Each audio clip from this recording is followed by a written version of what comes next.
어떤 자매가 있었습니다. 이 자매가 너무나도 좋은 두 남자로부터 청혼을 받았다고 한번 생각해 보시기 바랍니다. 그런데 문제는 이 자매가 그 중에 어떤 한 사람도 포기할 수 없는 상황이 되었습니다. 왜 그러냐면 한편은 너무 핸섬합니다. 평생 같이 있으면 그냥 항상 행복할 것 같아요. 또 한쪽을 보니까 조건이 너무 좋습니다. 항상 구름 위에서 살 것 같아요. 큰일 났습니다. 이게 이래야 될지 저래야 될지. 그러나 문제는 아무리 둘이 좋아도 그 중에 하나를 버려야 됩니다. 그래서 이 상황을 우리가 좋게 표현하면 우리가 오늘 읽었던 23절, 내가 그 두 사이에 끼었으니, 마찬가지로 이 여인이 두 남자 사이에 끼었다. 우리가 이렇게 말할 수 있습니다. 그런데 조금 비꼬아서 얘기하면 이 여자가 양다리를 걸쳤다. 우리가 이렇게 표현할 수 있습니다. 이것은 심각한 고민은 아닙니다. 결정적인 순간에 하나를 버리면 됩니다. 그렇죠? 하나도 없어서 힘들어하는 사람들에게는 이게 참 배부른 고민이 될 수 있습니다. 그러나 우리가 살고 있는 지금 세상은 그러한 고민조차 할 수 없는 상황이 되었습니다. 다음 그림에 보시면 지난주에 일본 동북부를 휩쓸었던 진도 8.8 이상의 강진을 보인 그 지진과 1시간 이내에 몰려온 해일을 통해서 현재 1600명 이상의 사상자를 내었다고 우리가 지금 소식을 듣고 있습니다. 놀라운 일입니다. 지금 얼마나 더 많은 사람이 죽게 될지 우리가 알지 못합니다. 그래서 거기에 체르노빌 원전이 거기서 방사선을 방출했던 것과 같은 비슷한 현상이 지금 나타나고 있습니다. 이 사건을 바라보면서 캐나다는 어떻게 구조대원을 보낼까를 고민하고 미국은 저 방사선이 어떻게 될까를 고민한다고 그래요. 나라마다 바라보는 시각이 많이 다릅니다. 그래서 제가 속으로 생각으로 미국은 옛날에 일본에 나가사키와 히로시마에 뭔가 행동을 했기 때문에 아마 그쪽에 관심이 가나 보다. 어쨌든 굉장히 위험한 일입니다.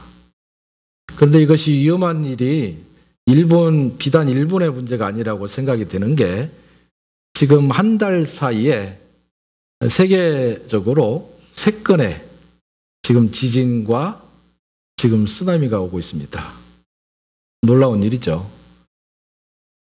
그래서 이제 성경에 보면 지진과 기근과 가난과 전쟁과 모든 봉투가 여기저기서 소문으로 들릴 것이다. 그러나 걱정 마라. 아직도 때가 아니다. 이렇게 얘기를 합니다. 우리 그리스도인들이 이런 것 때문에 공포스럽고 세상의 종말이 올까? 그렇지 않을까? 물론 사인은 될 수 있습니다만은 그러나 하나님께서 말하는 마지막 종말은 하나님의 복음의 말씀이 천하에 완전히 편만하게 되었을 때에, 그래서 어떤 한 사람도 복음을 내가 듣지 못해서 구원받지 못했다라고 하는 얘기를 하지 못할 때에, 복음을 들었으나 내가 응답하지 않는 건 그 사람의 선택입니다. 그러나 복음을 다 듣게 되는 상황이 되었을 때야 마지막 때가 올 것이라고 얘기를 합니다. 제가 얼마 전에 한국에서 만든 그 해운대인가요? 이 영화를 보았는데 그 영화를 보면서 굉장히 무섭더라고요. 왜 그러냐면 지금 우리는 이번에 일본의 사건 지진을 위에서 촬영한 것을 보니까 이 물이 이렇게 동네를 쓸어가는 것이 별거 같지 안 느껴지죠? 그러나 만약에 그 앞에 서 있는 사람은 그 물의 벽의 높이가 적어도 10m짜리가 있다고 그래요. 그러니까 한참 동네로 들어왔다 해도 그 높이가 3m 내지 4m 정도 되었다 이렇게 얘기를 합니다. 그러니까 생각해 보십시오. 지금 이 건물 여기 천정 위에 저 높은 데까지 물이 한꺼번에 벽으로 막 나한테 쏟아집니다. 그 쏟아지는 속도가 시속 700km라고 그래요. 비행기가 시속 900km로 달려갑니다. 물이 시속 700km로 달려오는데 그 물폭탄을 맞았을 때 느끼는 것이 엄청나다고 그래요. 그런데 그 영화에 보면 그 벽으로 막 달려오는 물을 이렇게 봅니다. 얼마나 두렵고 떨리겠습니까? 내가 죽어야 되느냐, 살아야 되느냐 결정할 시간이 없습니다. 그냥 죽습니다. 그래서 어느 한 곳에서는 209의 시체가 함께 지금 모래 아래 깔려서 발견된 지금 상황입니다. 선택의 여지가 없이 지금 사람이 죽는 시대가 되었습니다. 우리는 괜찮냐? 그렇게 할 수 없습니다. 지금 그쪽에서 그 해일이 왔을 때 지금 뭐 캐나다는 세계적으로 별로 그렇게 주목을 받는 나라 같지가 않아요. 아마 밴쿠버 쪽에서도 그 해일이 왔을 텐데 미국의 LA 쪽은 2m 정도의 해일이 왔어요. 그래서 보트가 뒤집히게 되었습니다. 남의 일은 아니라고 생각이 되어집니다. 그런데 내가 선택할 수 없는 죽음을 맞을 때가 있고 아까 초반부에 얘기했던 것처럼 결정적인 순간에 내가 하나를 버리면 되는 굉장히 쉬운 선택도 있습니다. 그런데 우리 그리스도인들에게 있어서 언젠가는 죽느냐 사느냐 하는 선택의 기로가 놓일 수 있습니다. 그 다음 그림에 보면 요 She Said Yes라고 하는 책을 캐시 버널이라고 하는 딸의 이야기를 어머니가 쓴 내용입니다. 이 내용은 1999년 4월 20일 날 15명의 학생들을 총기 난사를 했던 콜로라도주의 컬럼비안 기독교 사립학교에서 있었던 사건을 중심으로 쓴 실화입니다. 제가 이거를 10년 전에 읽었는데 이 캐시 버널이라고 하는 아이가 정확하게는 생각이 안 나는데 아주 오랫동안 그 사탄을 섬기는 뱀파이어죠. 뱀파이어를 섬기는 데 가입이 돼가지고 정신적으로 굉장히 피폐한 그런 상황 가운데 있었습니다. 참 놀라운 것은 10년 전의 일인데 이 책을 읽어보면 미국의 고등학교의 40%가 뱀파이어를 숭배한다. 이런 통계가 지금 나와 있습니다. 미국의 40% 학생들이 뱀파이어를 숭배해요. 종교적으로. 이 아이도 빠져 있었습니다. 그런데 다행스럽게도 3개월 전에 이 사건이 있기 3개월 전에 그 모든 걸로부터 자기를 정리하고 하나님을 믿기 시작합니다. 그런데 사건이 날 화요일인데 그날도 평일과 상관없이 동일하게 학교에 가게 되었고 도서관에서 책을 읽고 있었는데 갑자기 두세 명이 총기를 난사하면서 도서관으로 들어왔습니다. 다 도서관 바닥에 엎드렸는데 이 여학생은 17살이었는데 고민에 빠졌습니다. 내가 살기 위해서 엎드릴 것인가? 아니면 이 상황 가운데서도 하나님의 함께 하심을 믿을 것인가? 근데 이 혼자 책상에 엎드리지 않냐고 그냥 자기가 공부하던 그 자리에 그대로 앉아 있었습니다. 그런데 총기 난사하던 그 학생이 이 친구에게 와서 그 총을 머리에 댔습니다. 그리고 한마디를 물어보았는데 너 하나님을 믿느냐? 왜 그런 질문을 했는지 모르겠어요. 도서관에서 엎드리지 않는 한 여학생에게 갑자기 총을 쏘던 아이가 와서 왜 하나님을 믿느냐고 물어봤는지는 우리는 잘 모릅니다. 그러나 이 여학생은 2, 3초 정도 멈칫하다가 예스라고 대답을 했습니다. 그래서 그는 하나님을 믿는다, 믿지 않는다가 사실은 이 여학생에게는 죽느냐 사느냐의 문제였습니다. 그런데 하나님을 믿겠다라고 예스라고 선언하면서 그의 대가로 총을 한 대 맞았습니다. 그래서 그 자리에 죽었습니다. 네. 그래서 이 책 제목이 She Said Yes라고 하는 제목으로 글을 냈습니다. 이런 상황이 저와 여러분에게 분명히 올 것이라고 저는 생각을 합니다. 누가 나에게 총을 겨루든지 아니면 지금 지진이 나서 보십시오. 지진이 강도 7을 넘어가면 땅이 갈라집니다. 이번에도 땅이 딱 갈라져 가지고 보니까 고속도로 가운데가 갈라졌는데 그 밑으로 20m가 쫙 떨어져서 사람을 거기서 꺼내고 있는 것을 우리가 보지 않습니까? 그런 상황 가운데서 내가 죽음을 감사함으로 맞을 것인가? 아니면 살기 위해서 바둥거리다가 죽을 것인가? 그것은 어쩌면 우리에게 있어서 죽느냐 사느냐 하는 굉장히 중요한 기로에 우리의 선택을 해야만 하는 상황이다 이렇게 생각이 됩니다. To be or not to be, that is a question. 우리 잘 아는 내용입니다. 이게 어디서 나온 얘기입니까? 네, 셰익스피어가 쓴 시곡 중에서 햄릿의 비극이라고 하는 작품에 나오는 첫 번째 이야기. 1599년에서 1602년 사이에 쓰여진 비극의 작품입니다. 이 작품 내용 중에서도 죽느냐 사느냐 하는 문제에 있어서 분명하게 사람이 결정해야 되는 때가 옴을 알려줍니다. 사람은 언젠가는 죽느냐 사느냐 하는 문제 앞에 서야만 되는 존재입니다. 여러분 잘 생각해 보십시오. 내가 살아있다라고 하는 것은 죽지 않은 것입니다. 그러나 내가 죽었다는 것은 살지 않은 거예요. 다른 말로 하면 죽는 것과 사는 것이 그렇게 가깝다는 거예요. 내가 지금 5분 동안 숨을 안 쉬면 나는 죽은 거예요. 그런데 사람은 영원히 죽지 않을 것처럼 살아갑니다. 왜 그러냐면 심리학자에 따르면 죽음이라고 하는 공포가 나에게 너무 크기 때문에 사람은 의식적으로 또는 무의식적으로 죽음을 잃어버린다. 그래서 나와는 죽음이 관계없다고 사람은 생각하고 산다는 것입니다. 바울 사도도 역시 죽느냐 사느냐 하는 문제에 있어서 갈림길에 놓이게 되었습니다. 오늘 읽은 23절 말씀에 보니까 내가 그 두 사이에 끼었다. 내가 선택해야 되는 두 여인 사이에 낀 것이 아니라 죽느냐 사느냐 하는 두 사이에 끼었다.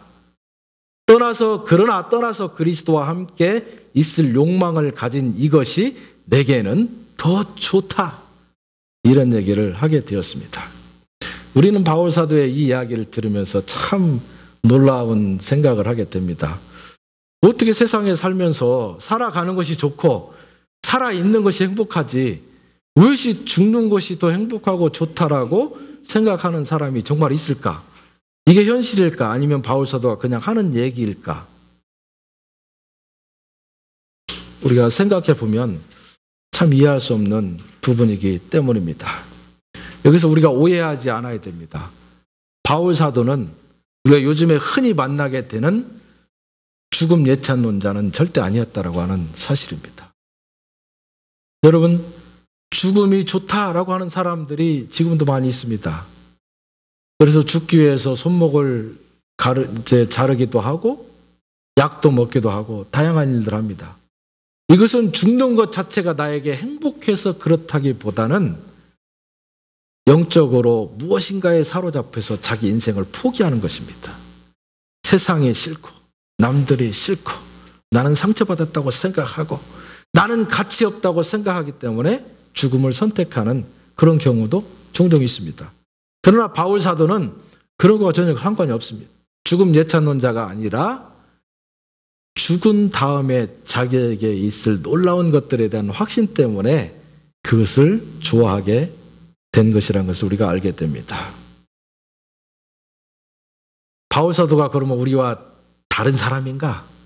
정말로 대단한 사람이기 때문에 죽음 자체에 대해서 결코 두려워할 수 있는 그런 존재가 아니었을까? 여러분 그렇지 않습니다. 바울 사도의 마음속에 역시 죽음이라고 하는 것은 큰 것이었습니다. 지금까지는 자유롭게 복음을 선포할 수 있었지만 지난달에 계속 얘기한 것처럼 이제는 그 복음을 자유롭게 선포할 수 없는 시위대 뜰 안에 더 고약한 감옥으로 이송되어져 가고 있습니다. 그 마음속에 두려움이 찾아옵니다. 내가 지금 이대로 거기에 가게 되면 죽는 거 아닐까? 가자마자 죽는 거 아닐까? 만약에 가자마자 죽는 것이 아니라 할지라도 나에게 내려질 선고가 말하자면 죽음의 선고가 더 빨라져서 내가 세상을 곧 하직하게 되는 거 아닐까? 다양한 생각들이 바울의 마음을 사로잡았습니다. 그래서 바울은 한켠에 죽음에 대한 생각들이 굉장히 짓눌렀던 것 같습니다. 어떤 생각들이 왔었을까요? 여러분, 죽음이 왜 두렵습니까? 왜 공포스럽습니까? 왜 그렇습니까? 그것은 우리에게 고통을 주기 때문입니다. 사람이 죽는 방법은 참 다양합니다. 예를 들면 좀 적절하지 않는 예화가 될 수 있을지는 몰라도 지금 바울 사도가 감옥에 있으니까 감옥에 있어서 말하자면 사형 선고를 받는다. 그럼 어떻게 죽겠습니까? 칼을 맞아서 죽을 가능성이 많이 있죠. 아니면 요즘에 우리가 살아가면서 강도나 누구에 의해서 칼에 의해서 우리가 상해를 받았다고 생각해 보십시오. 얼마나 끔찍합니까? 예.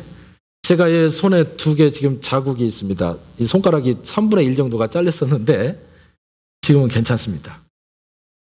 전기톱으로 이렇게 나무를 자르다가 놓았다가 다 정리하면 된다 생각하고 전기톱을 딱 잡았는데 드르륵 하면서 그냥 손을 이렇게 잘랐습니다.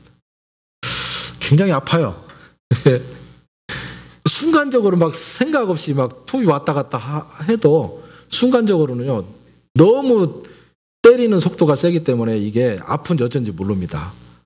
그런데 한 3분 정도 지나니까 쓰아리고 아프기 시작하는데 정신이 하나도 없어요.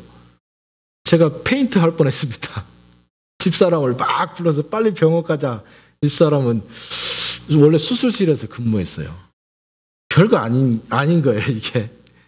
천천히 오니까 제가 마음으로는 급한데 속이 울렁거리고 막 페인트를 할 지경에 제가 처했습니다. 그런데 날카로운 칼, 때로는 긴 거, 때로는 짧은 걸로 사람이 이렇게 칼에 찔려서 죽는다고 한번 생각해 보십시오.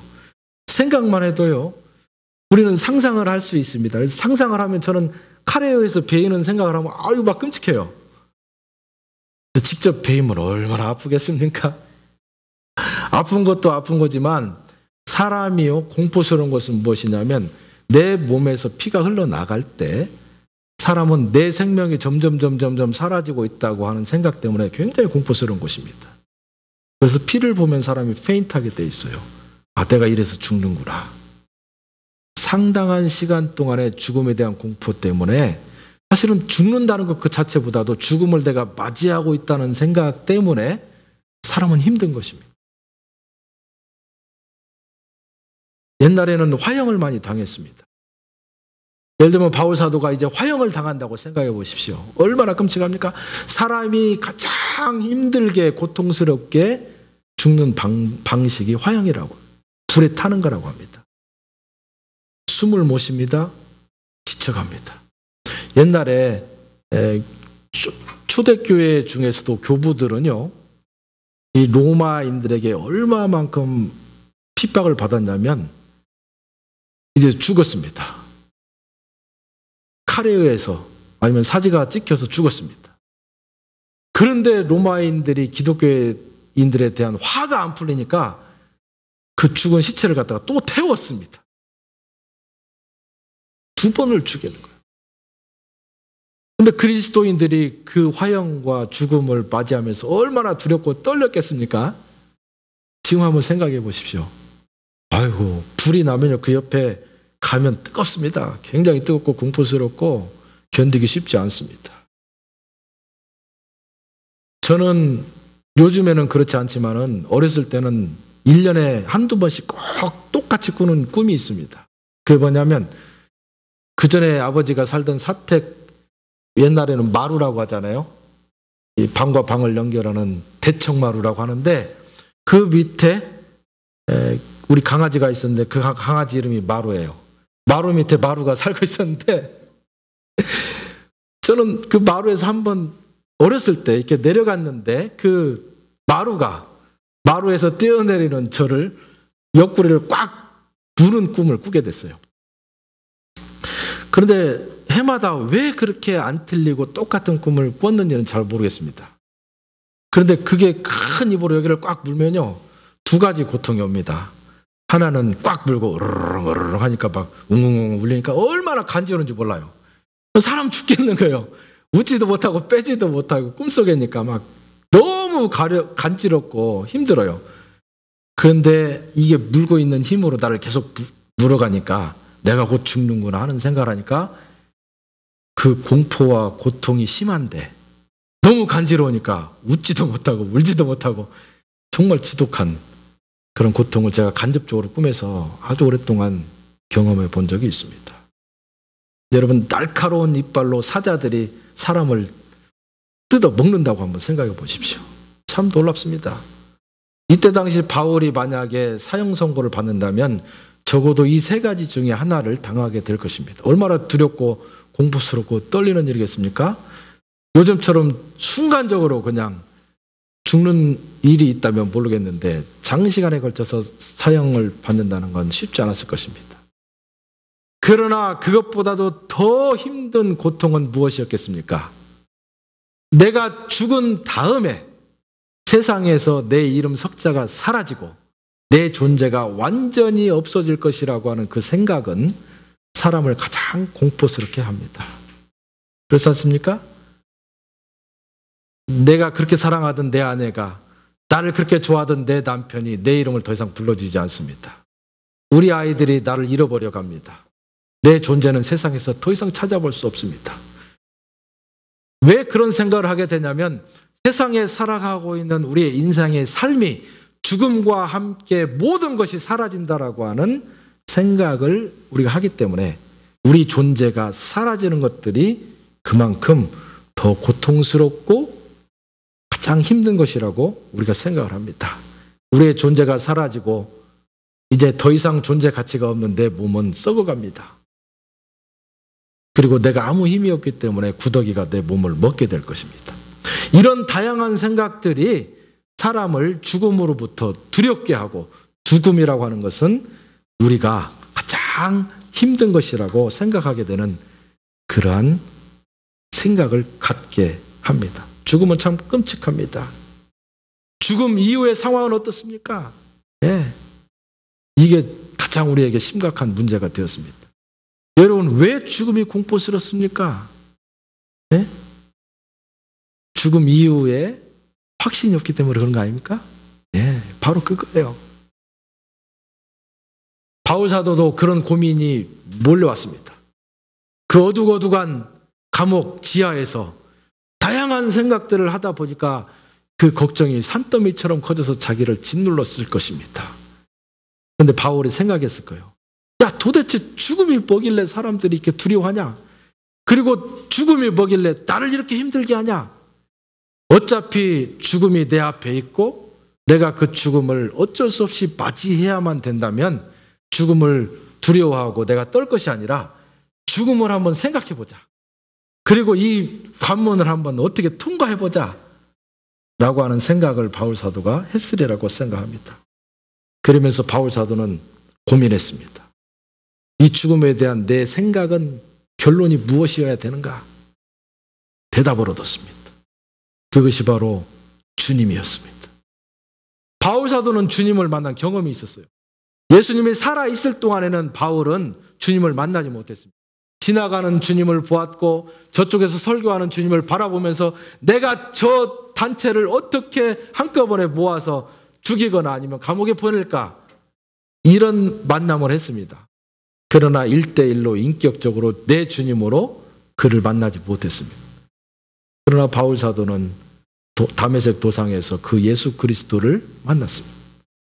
이제는 바울 사도의 머릿속에 자기가 만난 1대1로 만난 인격적인 나를 구원하시는 내 삶을 송두리째 변화시켰던, 그래서 내가 지금까지 갖고 있었던 지혜와 지식과 힘과 능력과 그리고 그리스도인을 핍박하려고 했던 내 인생의 최대의 목표를 순간적으로 송두리째 바꾸어버린 그 모든 것들을 쓰레기나 아니면 배설물로 생각할 수 있도록 나를 만들어버렸던 그 존재, 그것이 머릿속에 떠올랐습니다. 맞다, 그것이다. 죽음이라고 하는 것은 순간이다. 내가 죽는다라고 신앙을 한 사람들도 죽음의 고통을 벗어날 수는 없는 것은 사실입니다. 똑같이 아플 것입니다. 힘들 것입니다. 공포스러울 것입니다. 그러나 그것은 잠시일 것이다. 그 이후에 나에게 주어지는 예수 그리스도에 대한 직접적인 만남과 그분이 나의 주인이라고 지금까지 고백했던 그 삶을 그 앞에서 할 수 있다는 사실을 깨닫게 되었을 때 바울 사도의 마음은 감격의 물결이 쏟아져 나왔습니다. 죽음의 공포가 나에게 다가오던 것이 스탑을 하고 감격의 물결이 나에게 솟구치기 시작했습니다. 바로 그거였습니다. 여러분, 우리가 부부가 만나서 평생을 살아갑니다. 저는 결혼을 하자마자 떨어져 살았습니다. 결혼하자마자 대학원을 들어갔고 그 대학원이 3년 동안 지속되면서 기숙사 생활을 했습니다. 그러니까 신혼이 오래 간 거죠. 계속 살았으면 신혼이 한 1년밖에 안 갔을 텐데 저는 신혼 생활이 3년이에요. 뭐 데이트하는 것처럼 일주일에 한 번씩 만나가지고 그러니까 계속 신혼이죠. 근데 그 기숙사 생활을 하는 중간에도 또 이스라엘로 가버렸습니다. 한 1년 정도를 계획하고 갔습니다. 집사람은 나중에 3개월 후에 이스라엘로 들어와서 함께 1년을 살았습니다. 그런데 제가 이 말을 하면 집사람한테 좀 혼날 수는 있는 일이긴 하지만 집사람이 저를 너무 좋아해가지고 떨어져 있는 3개월 동안에 남편을 만나야 되는데 너무 만나고 싶어가지고 애걸복걸을 했겠죠. 그러니까 제가 직장 버리고 들어와라. 그러니까 직장이고 뭐고 나 버리고 다 버리고 전세금을 다 빼가지고 들어왔어요. 이스라엘로 들어왔는데 들어와가지고 비행기 타고 오는 시간이 그때는 26시간입니다. 저기 영국으로 갔다가 뭐 어디로 갔다가 그렇게 갔어요. 이스라엘을. 저는 갈릴리 지방 위쪽에서 살면서 버스를 타고 텔라비브, 그러니까 남쪽에 있는 벤고리온 공항까지 갔습니다. 그러니까 거기 가는 시간도 3시간 걸리고 뜨겁고 그런데 저는 거기를 순식간에 간 거겠죠? 왜 그렇습니까? 3시간에 땀 흘리고 이런 건 아무것도 아니에요. 나는 별로 안 좋아했지만 나를 그렇게 좋아하는 그 사람이 거기 오게 된다는 사실을 생각하면 지금 3시간 땀 흘리면서 가는 것이 아무것도 아니었단 말이죠. 집사람도 마찬가지였으리라고 생각합니다. 26시간 비행기를 타는 것이지만 그러나 이거는 아무것도 아니다. 26시간 이후에는 세상에서 가장 귀한 사람을 내가 만난다. 지금도 그런지는 잘 모르겠어요.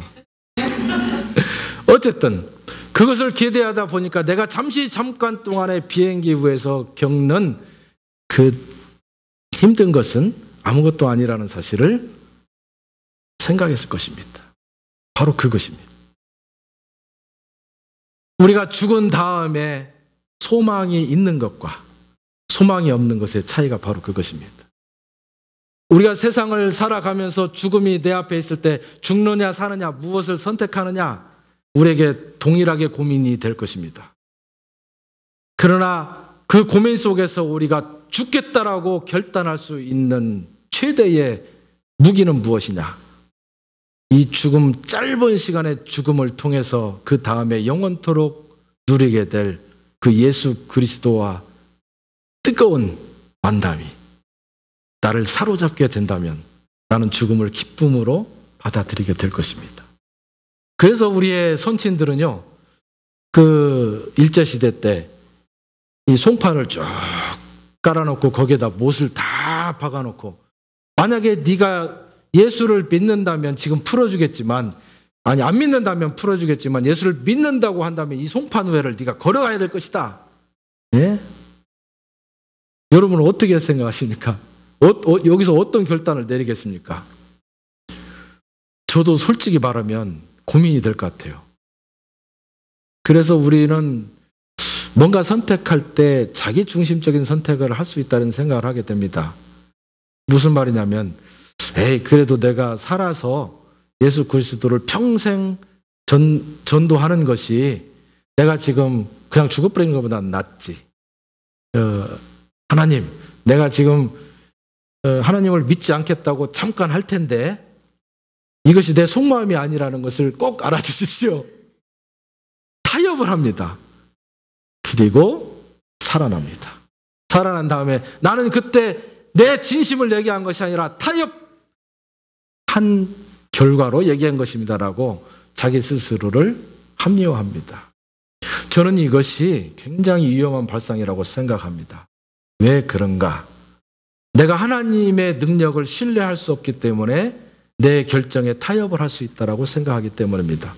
예를 들면 하나님께서 나를 살려주셔서 내가 평생토록 그 하나님을 선포하는 것이 나에게 필요하다고 생각했다면 내가 지금 깔아놓은 밭을 지나가든지 아니면 내가 사형 선고를 받든지 하나님은 나를 살려주실 것입니다.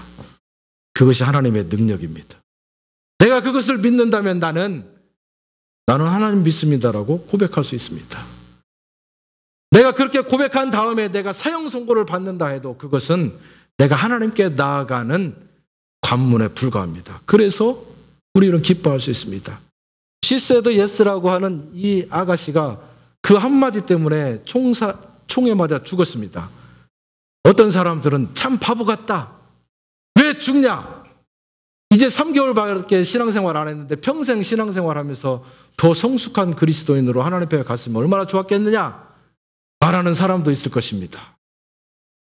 그러나 그는 우리 생각이에요. 예스라고 한 번 이야기하고 하나님 편에 가서 우리가 상상할 수 없는 행복 가운데 살아가고 있습니다. 우리는 그걸 생각하지 않아요.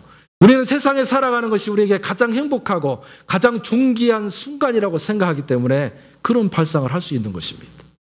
그러나 그렇지 않습니다. 네. 그런 이야기가 구약성경에 나오지 않습니까? 다니엘의 세 친구가 하나님께서 나를 구해 주실 줄 믿습니다. 그러나 설령 나를 구해 주지 않는다 해도 나는 하나님만을 신뢰하겠습니다. 그 신뢰를 통해서 하나님의 능력이 나타나지 않습니까? 하나님을 버리지도 않았고 타협하지도 않았지만 그러나 그 사람들은 살아났습니다. 그리고 그 세상의 어떤 사람보다도 더 존귀한 가치로 세상을 다스리는 권세를 얻게 되었습니다. 이것은 우리가 죽음 다음에 오는 세상에 대한 확신과 불확신의 차이라고 하는 사실을 우리가 기억할 필요성이 있습니다. 우리 여인들은 다 경험합니다. 아이를 낳을 때 얼마나 힘듭니까? 저는 참 다행인 것이 세 번째까지 낳을 때 제가 병원에 안 간 것이 다행인데 간 사람들은 머리가 다 막 빠지고 난리 난다고 그래. 욕도 얻어먹고. 근데 우리는 넷을 낳습니다. 날 때마다 머리를 잡아당기면서 다시 낳는가 봐라 했지만 넷을 낳고 행복해합니다. 왜 그렇습니까? 아이 낳을 때 고통은 1시간에서 12시간 사이면 평생토록 그 아이를 통해서 행복을 느끼는 것에 비하면 조족지혈이라 이 말이죠. 그렇죠?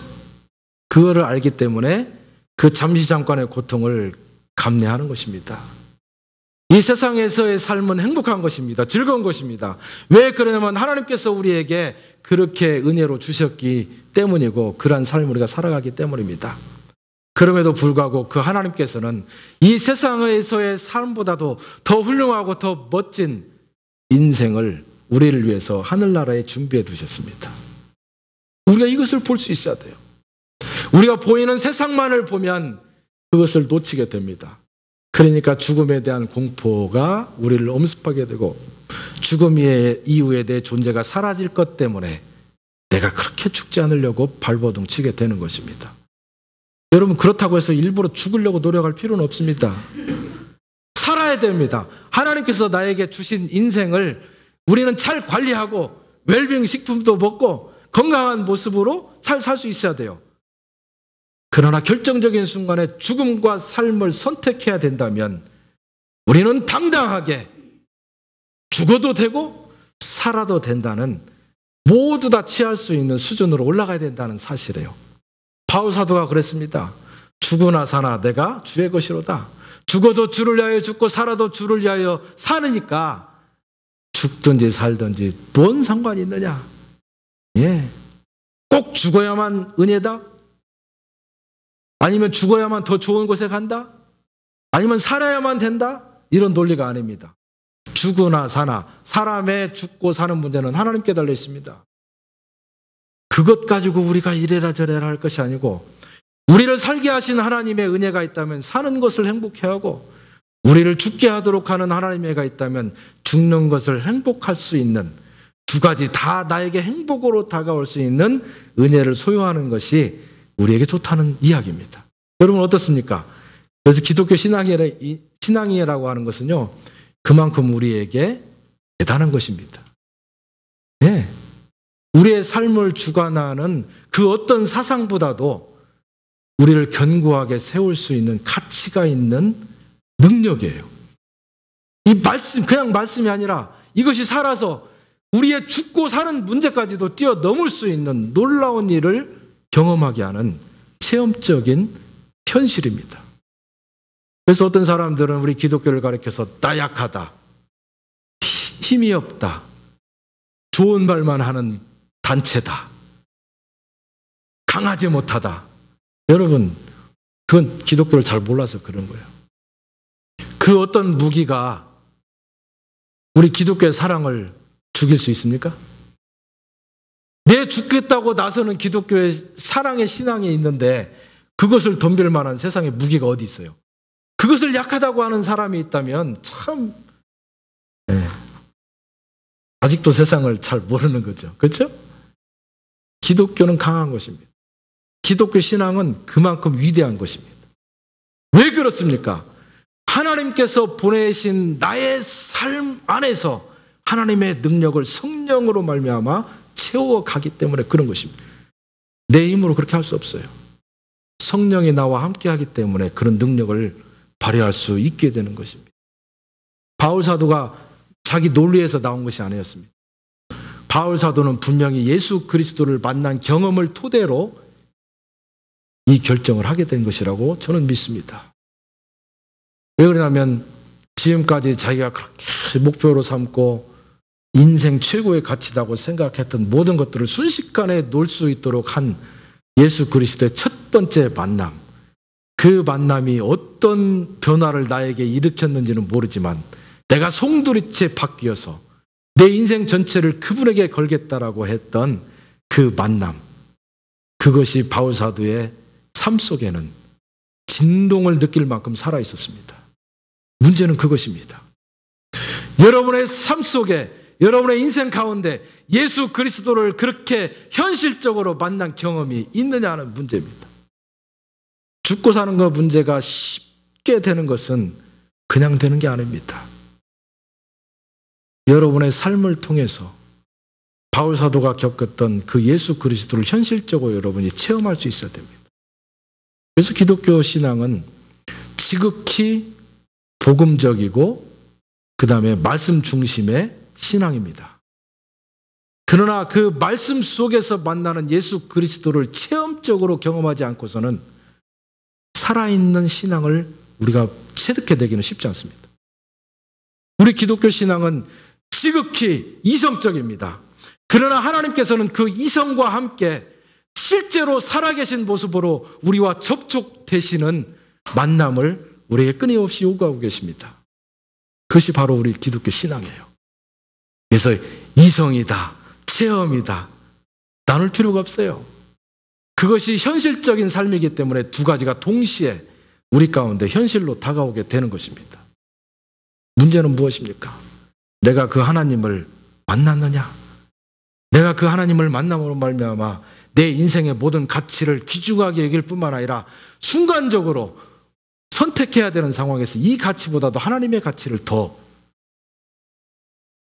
높게 평가할 수 있는 내 가치관이 지금 형성되어 있느냐 하는 문제입니다. 여러분, 무엇인가를 빨리 결정해야 될 때 저는 그런 경험을 하지 못했습니다. 비행기를 타고 가게 됐을 때 큰 비행기일수록 많이 흔들리지 않는데 작은 비행기를 타면 탈수록 이게 난기류의 비행기가 영향을 받게 됩니다. 그래서 어떤 때는 15인승, 20인승 비행기를 타고 날아가게 되면 갑자기 공기가 희박해져서 15m, 20m씩 툭툭 떨어진다고 그래요. 그렇게 하고 나면 승객 중에 절반 정도가요, 이 참 죄송한 얘기지만 바지가 젖는다고 그래요. 그 정도 공포감에 사람이 순간적으로요, 아차 하면서 그냥 아찔한 거예요. 그 순간에 여러분이 순간적으로 때가 됐다. 감사합니다. 내가 하나님께 지금 갑니다.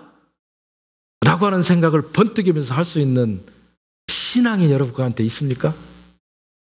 이 중요한 질문입니다. 왜 그러냐면 서두에도 제가 말씀드렸지만 이제는요, 우리가 살고 있는 이 지역은 안전하다 하는 시대가 아닙니다. 아니에요. 언제 지금 우리가 예배 드리는데 이 교회가 반절로 딱 짜게 돼서 여기에 있는 사람들의 대부분이 밑으로 들어가서 소리를 지르면서 서로 살아있느냐라고 얘기할 때가 있을 수도 있다라는 얘기예요. 원정이 터졌습니다. 바람 불면 그것이 다른 나라로 흘러가서 다 방사선에 의해서 암이 발생하고 이상한 기이한 현상이 나타나는 것 순간입니다. 순간에. 요새는 저는 세계적으로 돌아가는 여러 가지 환경들을 보면서 말씀이 빨리 선포돼야 되는 상황이 지금 다 온 것 같다. 이런 느낌을 받게 됩니다. 너무 영화에서 나오는 것들이 다 나오지 않습니까? 옛날에 이거 쓰나미 같은 해일이 어떻게 있을 거라고 생각이나 했겠어요. 지금은 지진만 일어났다면 쓰나미가 오잖아요. 지진도 그렇고 전쟁도 그렇고 이제는 영적으로도 여러분 잘 알지 못하는 일은 몰라도 지금 이슬람권의 모슬렘들이 놀랍게 번창하고 있습니다. 이거는 세계를 잠식하는 방식이 정치, 경제, 사회, 문화에 이르기까지 우리가 알지 못하는 사이에 그들은 우리를 잠식해가고 있어요. 잠식해가고 있습니다. 대한민국도 대학교에 가면 지금 모슬렘 그 서클이 굉장히 급속하게 발전하고 있다고 그래요. 왜 그렇습니까? 지식의 전당에 있는 사람들의 논리가 왜 그것을 따라갑니까? 영적 전쟁이기 때문에 사람들이 논리고 지식이고 상관없는 거예요. 상관없습니다.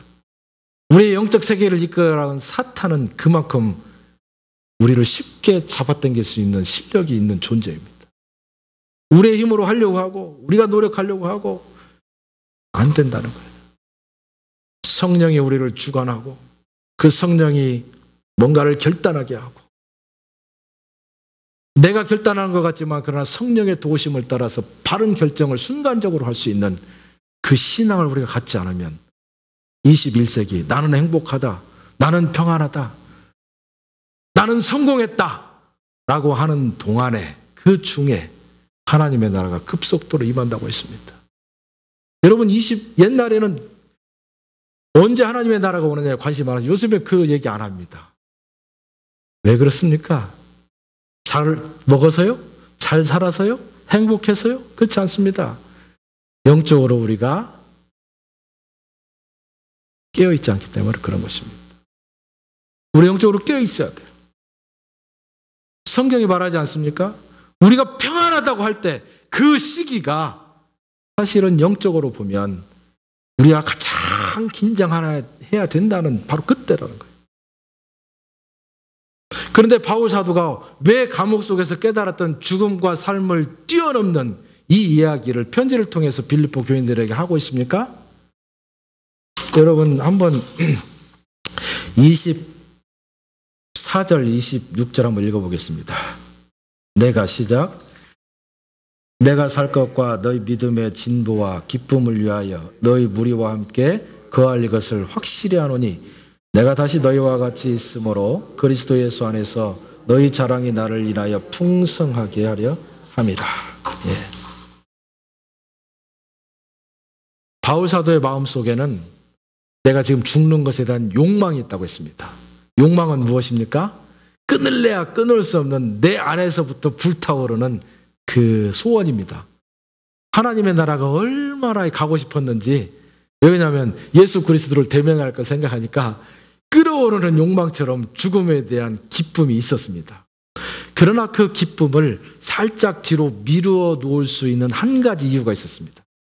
그것이 무엇이냐면 빌립보 교회 성도들이었어요. 빌립보 교회 성도들은 영적으로 바울 사도와 긴밀한 관계를 갖고 있었습니다. 그러니까 바울이 이제는 죽는 것이 더 좋다. 자기 개인적인 생각으로는 그것이 훨씬 더 좋다고 생각하고 이제 죽을 각오를 하게 되었습니다.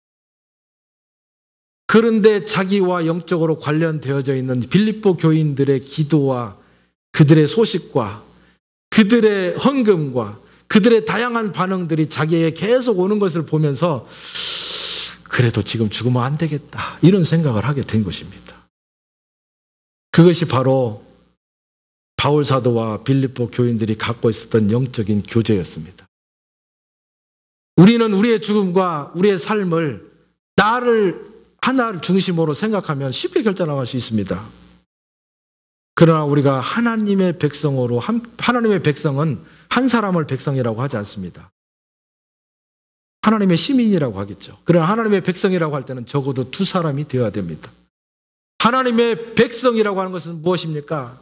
하나님을 신뢰하고 하나님을 만나기를 기뻐하는 한 사람 한 사람이 함께 모여서 공동체를 이룬 것입니다.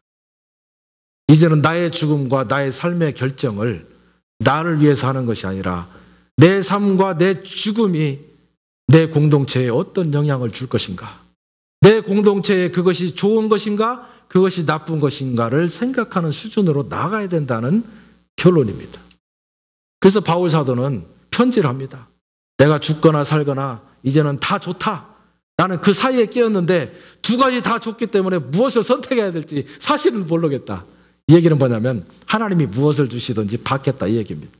그럼에도 불구하고 내가 확신하는 것은 하나님께서 나를 지금 이 순간에 죽게 하는 것이 아니라 내가 다시 나아가서 너희들과 함께 만나서 복음을 더 확장하는 것을 하나님께서 기뻐하실 것을 내가 안다. 이런 얘기를 편지로 보냈습니다. 이 편지를 읽은 빌립보 교인들은 어떤 감동과 어떤 느낌으로 편지를 대했겠습니까? 바울 사도가 느꼈던 죽음의 공포를 함께 느꼈을 것입니다. 왜냐하면 빌립보 교인들도 지금 쉽지 않습니다. 로마인들이 언제 자기들을 잡아서 끌어내서 너 예수 믿을래 안 믿을래 지금 물어볼지 모르는 상황 가운데 지금 있습니다. 바울 사도의 죽음의 공포를 경험하면서 내 현실적으로 죽음의 공포를 함께 떠올렸습니다. 그러나 바울 사도가 하나님의 나라를 보면서 그 확신 가운데 죽는 것이 더 좋다 라고 편지를 했을 때 빌립보 교인들은 맞다 동의했을 것입니다. 결국 바울 사도의 경험은 이제는 빌립보 교인들의 경험이 되고 있습니다. 그러면서 바울 사도는 내가 당신들에게 곧 갈 것이다 확신해라. 빌립보 교인들은 즐거웠습니다. 기뻤습니다. 그들도 바울 사도의 느낌을 함께 공유하고 있었지만 아직도 그들은 성장해야만 되는 베이비 크리스찬들이었습니다. 바울 사도가 지금 죽고 나면 빌립보 교인들은 흔들릴지도 모릅니다. 어떻게 될지 몰라요. 그러나 바울 사도가 확신 있게 내가 지금 죽지 않는다. 당신들에게 가게 될 것을 나는 믿는다라고 했을 때 빌립보 교인들의 마음에는 이제는 하나님을 분명히 믿지만 그러나 바울 사도가 우리와 함께 있다면 우리는 더 행복하다라고 하는 생각 때문에 이제는 자기들의 환경 속에서 죽고 사는 문제에 있어서 담대해졌을 것입니다. 이것이 바로 우리 각 개인이 하나님 앞에서 죽느냐 사느냐 하는 문제에 봉착했을 때 우리가 꼭 생각해 보아야 되는 공동체에 대한 우리의 반응입니다. 여러분, 이 말씀을 우리가 읽고 또 나누면서 바울과 빌립보 교인들이 함께 공유했을 법한 그 감동을 지금 저와 여러분이 느낀다고 생각합니다. 그것이 복음의 현실성입니다. 복음은 1세기에 빌립보 교인들에게 주어졌습니다. 그러나 그 복음을 받는 21세기의 저와 여러분에게도 하나님의 말씀은 살아서 역동적으로 저와 여러분에게 말씀하시는 것입니다. 여러분, 죽고 사는 문제에 분명한 여러분의 확신을 가질 수 있기를 축원합니다. 사는 거 행복한 것입니다. 여러분, 지겹다, 천국 가고 싶다 얘기하지 마십시오. 여러분이 목숨이 걸려 있어서 살고 있는 한 하나님께서 여러분에게 살도록 하셨기 때문에 그런 것입니다. 여러분이 살아야 되는 이유가 있는 것입니다. 여러분 어렵고 힘듭니까? 그럼에도 불구하고 그 어렵고 힘든 것을 넘어서서 세상에 살아야 되는 존재 이유를 하나님께서 여러분에게 지금도 주고 계십니다. 그것을 찾으셔야 돼요. 그것을 찾는다면 여러분의 그 어려움들을 쉽게 넘어갈 수 있을 것입니다. 그럼에도 불구하고 앞으로 주어질 죽음에 대한 수많은 순간들, 여러분, 제가 어떤 조사에 보니까 저와 여러분이 오늘 하루 종일 살다가 집에 가서 눕잖아요? 그러면 여러분 머리를 한번 쓰다듬어 주세요. 이렇게. 아이고 대견하다. 왜 그런 줄 아십니까? 사람이 이유 없이 죽을 수 있는 이유가 38가지래요. 하루를 살아가면서. 여러분이 지금 38가지에 급사할 수 있는 모든 조건들을 뛰어넘어서 내가 지금 편안하게 누운 것입니다. 대단한 것입니다. 하루에 37가지를 반복해서 한 달이면 30일을 그렇게 합니다. 나는 왜 인생이 이럴까? 왜 나만 이럴까? 여러분 지금 그렇게 여러분의 인생을 한탄할 때가 아니에요. 38번에 지금 죽을 고비를 넘기고 지금 살아가고 있는 대단한 존재들입니다. 내가 받고 있는 은혜에 대해서 생각해 보라는 얘기예요. 24절. 그러나 내가 육신에 거하는 것이 너희를 위하여 더 유익하다. 내가 세상에 살아가고 있는 것이 내가 잘 먹고 잘 살고 성공하고 이런 것 때문에 내가 살아가고 있는 존재 가치를 느끼는 것이 아니라 하나님이 나에게 주신 사명, 그 사명을 이루는 목적 때문에 내 삶에 가치가 있다고 생각하는 것입니다. 바울 사도는 세상에 살아야 되는 오직 한 가지 이유가 있었습니다. 그것은 그리스도 공동체였습니다. 여러분의 세상에 살아가는 한 가지 이유가 무엇입니까? 한 가지는 너무 작죠, 우리는. 한 100가지는 돼야 되죠. 그 중에서 첫 번째가 하나님의 영광이라면 그래도 다행입니다. 예. 그러나 그것을 요약해서 하나의 에센스로 여러분의 인생의 목표를 이야기해야 된다면 하나님이 여러분에게 주신 사명, 그 사명이 무엇인가를 알아야 될 것입니다. 하나님이 나에게 주신 사명이 있습니다. 사명이 있다는 건 아는데 그 사명이 무엇인지를 만약에 모른다면 여러분은 밥을 먹으면서 왜 내가 먹어야 되는지를 모르면서 먹는 것과 똑같습니다. 그만큼 우리가 살아가는 것은 쉬운 문제도 아니면서 그만큼 우리가 가치를 생각하면서 하루하루를 한순간 한순간을 살아야 되는 정말로 귀중한 인생이라고 하는 사실을 우리가 기억해야 할 필요성이 있습니다. 죽고 사는 것도 중요하지만 사는 것도 중요합니다. 왜 사는가? 오늘 하루를 내가 왜 사는가? 내일은 왜 사는가? 내일 내가 눈을 똑 떠야 되는 이유가 무엇인가? 네? 남편이 출근하니까 6시에 눈 똑 떠야지. 밥 차려야 되니까. 이것이 이유입니까? 중요한 이유입니다. 그러나 그보다 더 큰 이유가 분명히 있을 것입니다. 만약에 모른다면 여러분이 세상을 살아가게 되는 매뉴얼이 다 있습니다. 제가 놀라운 사실을 말씀드리겠습니다. 여러분이 왜 태어났는지, 여러분이 왜 살아가는지, 여러분에게 왜 시련이 오는지, 여러분이 왜 아픈지, 그런 때 어떻게 해야 되는지 매뉴얼이 있어요. 성경책입니다. 네, 성경책. 성경책 66권에 다른 얘기가 아니고 저와 여러분이 세상을 살아가는 기준과 목적과 이유와 우리 인간 기계, 하나님이 만드신 인간 기계를 다루는 매뉴얼이에요. 그리고 고장났을 때, 영적으로 고장났을 때, 육체적으로 고장났을 때 이것을 고치는 매뉴얼이에요. 이거 매뉴얼이 옆에 있는데 매뉴얼은 냅다 치고 읽어보지도 않고 그냥 대강 조립해가지고 내 사는 이유는 이것일 거야 추측해가지고 살아갈 만한 그러한 존재가 아니라는 거예요. 하다못해 카메라 하나를 사도 매뉴얼이 이렇게 두껍습니다. 근데 이 인간을 만들어 놓고 하나님께서 매뉴얼을 갖다 이렇게 두껍게 만들었는데 내 인생이 얼마나 중요한데 매뉴얼 한번 읽어보지도 않고 매뉴얼은 내박쳐 두고 내 생각대로 어떻게 매뉴얼을 만들면서 살아갑니까? 지혜롭지 못한 것입니다. 네. 어쨌든 저와 여러분은 죽음과 삶의 문제에 있어서 분명히 결정해야 될 때에 확신을 가지고 죽음도 좋고 삶도 좋고 그것이 하나님이 나에게 주시는 것이라면 감사합니다라고 받을 수 있는 확신을 가질 수 있기를 축원합니다. 그러나 그 복이, 내가 살아있는 복이, 내 죽음의 복이 우리 공동체 모두를 살리는 역동적인 나눔이 될 수 있기를 또한 축원합니다. 우리 잠깐 기도하겠습니다. 아직까지는 꼭 죽지 않냐고 살겠다고 생각하고 지금까지 살아왔습니다. 내가 살아야겠다고 생각했던 이유가 무엇인지 돌아보았더니 죽음 이외에는 아무것도 없고 내 존재가 사라진다고 생각했기 때문이었던 것을 발견하였습니다. 하나님 용서해 주십시오. 죽음 이후에 더 진실된 가치와 실제적인 현실이 우리에게 주어졌다는 사실을 믿습니다.